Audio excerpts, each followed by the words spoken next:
Hello, it's JJ DiGeronimo, the president of Advancing Women in STEM, Purposeful Women, and Tech-Savvy Women. And today I'm here with Sheila Boyington. She is the president of Thinking Media and advisor to many STEM organizations around the country. Sheila, thank you so much for joining us today. Well, thanks for having me. We're really looking forward to understanding more about your work. Can you give us an overview of your background and the work you do today?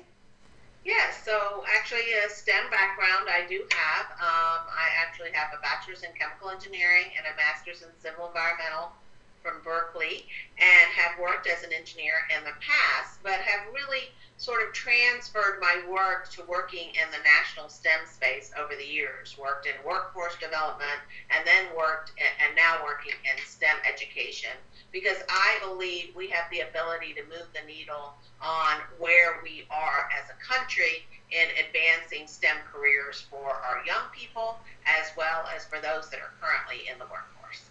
Well, I can't wait to hear more about that. Can you talk a little bit about your advisor roles? I understand you're an advisor for the International Association for STEM Leaders. Can you talk a little bit about where you see that organization going and what it's doing for the country and the students? Yeah, so very excited about the work that IASL is doing across the country, because working to really feature some of what are the best practices that are going on in STEM.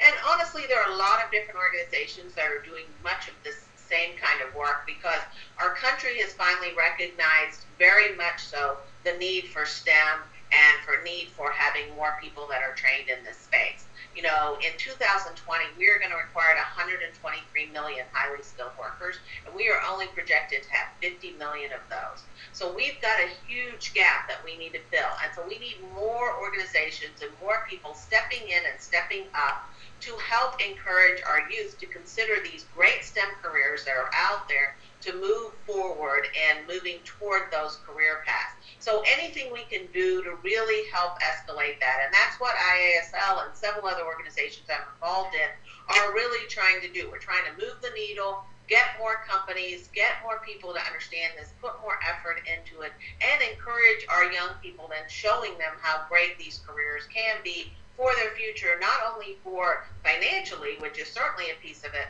but also for them as they contribute to what we're doing to make our country even stronger. I can't agree more. There's definitely more work to do than there has time, and having some standardizations that the International Association for STEM Leaders is providing is just a great opportunity for people that are already doing the work and people that are going to benefit.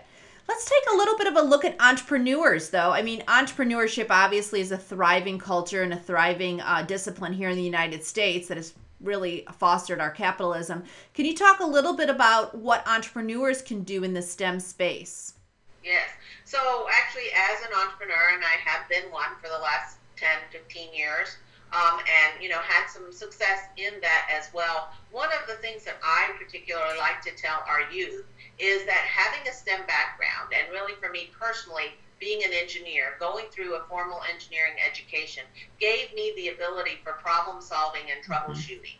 And regardless of where you use that, whether it be in a chemical plant or whether it be at, you know, designing a new system that can help education, you use those same thought processes. And so what I kind of tell particularly young girls when I get opportunities to speak to them, which I do often, is that, you know, having that background gives you the ability to really pick pretty much anything you want to do in life. You know, a lot of people will sort of go through engineering and think they're going to have a dry job working in a plant and that sort of thing. But there's so many opportunities when you are. And now the new thing is really around innovation and what I call entrepreneurship, which is really being an entrepreneur in companies. Companies are needing really people who have some innovation and some ability to come into a company and innovate within a company. You don't have to be an entrepreneur, meaning risk your whole life, risk your financial future by, you know, starting a company, because we know very much the number of the companies that fail. I'm not saying I don't encourage entrepreneurs to move forward. I live in a great town, Chattanooga, Tennessee. We're very well known for entrepreneurship.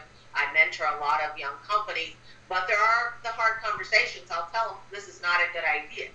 But I think that you can still take that same ability and use it within companies too to do that. But getting the formal education in STEM, in these backgrounds, really gives you the ability to problem solve and to think about it and move forward with that for, anything that you might be involved in.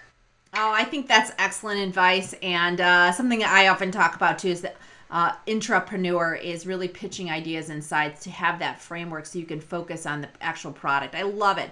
So can you talk a little bit about your products? Can you talk a little bit about Learning Blade and what that's going to do to the STEM space for students and educators? Right. So, of course, given all of that, given our background in STEM, given my background in entrepreneurship, really we were looking at what was needed within the STEM space. I have been working in workforce development for the last 15 years as the owners and creators of KeyTrain, which is the national curriculum for ACT's Work Keys test, and along with my husband Dane, and we created that product and ran that for 12 years. After ACT acquired that curriculum from us, every entrepreneur's dream, we were given the opportunity to really follow our passion. What was our passion? What did we see that was needed?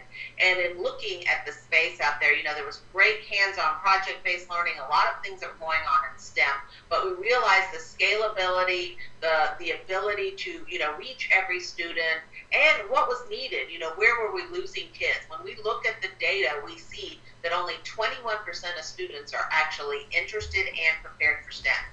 Data from ACT when you look at the test. But there are 23% of students that actually have some math skills but aren't interested in STEM. We lost them somewhere along the educational process. And when we look again at the data, we find out that middle school is really where that's happening. And that is where students need to be exposed to as many careers as possible, many ideas as they can. If you don't have someone in your own personal life that is a STEM background, you have no exposure to this. So you don't know about what potentially might be out there. You don't know what you might like about it. So, and using the technology, everybody's been talking about putting more computers in the classroom, connecting classrooms to the internet. But what great things do we have on the internet that are usable for our teachers and for our students? So what we did is created a student-ready curriculum, Learning Blade, that would actually help review standards, the Common Core and state standards with students, but also expose them to the variety of STEM careers that are out there. Again, really trying to increase that interest in STEM careers. So much so that Battelle, the largest nonprofit research institution in the country, decided and sought us out and found out what we were doing, felt that it was really apropos, and decided to provide a validation for us. So they worked with our pilots and worked with interviewing our customers, etc., and we're happy to release that they have said that we are validated for improving the interest in STEM careers for students. A very unique distinction, and we're starting to scale it across the country now. We were in 5 states first year, 10 states last year, and now we will be in 19 states this fall. Entrepreneur's dream, and for such a great cause.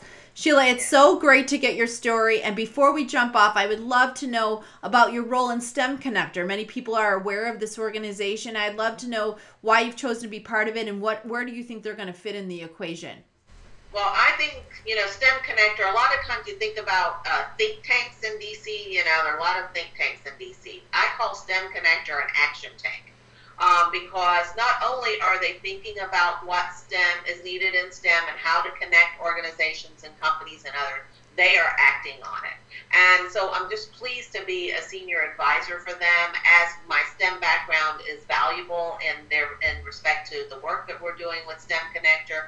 We're working on many different levels. We work to look at innovation skills. What skills are needed for our next generation of STEM workers, STEM 2.0, through our STEM Innovation Task Force work, which I'm part of. I'm also working with the Higher Education Council that STEM Connector has to really look at the best practices between post-secondary education, community colleges, universities, and employers. Who's meeting the need, and how are they doing that, and how do we best communicate to other schools how they can replicate that. And thirdly, looking at our project called Million Women Mentors, which is designed to get 1 million women and or men to mentor young girls and women in STEM. Now, when we look at the workforce, 50% are women. We are 50% of the workforce, but we look at the STEM workforce, we're only 24% of the workforce. And if you compare the economics, in STEM jobs, women make 92 cents to $1 Still should be $1 but it's 92 cents to $1 compared to 77 cents to $1 for other jobs. So lots of reasons that we should be encouraging our young girls and young women to go into STEM and to stay in STEM. So just very excited with all the work that we're doing with STEM Connector. It is a moving and shaking organization. I invite anybody that's listening to get involved by just getting our STEM Daily newsletter that's available free on the STEM Connector website. So. Sheila, you're a wealth of information and such an inspiration to so many of us. Thank you so much for your time. Well, thank you so much for having me, and just happy to be part of, part of what's going on in this country, a small part in STEM.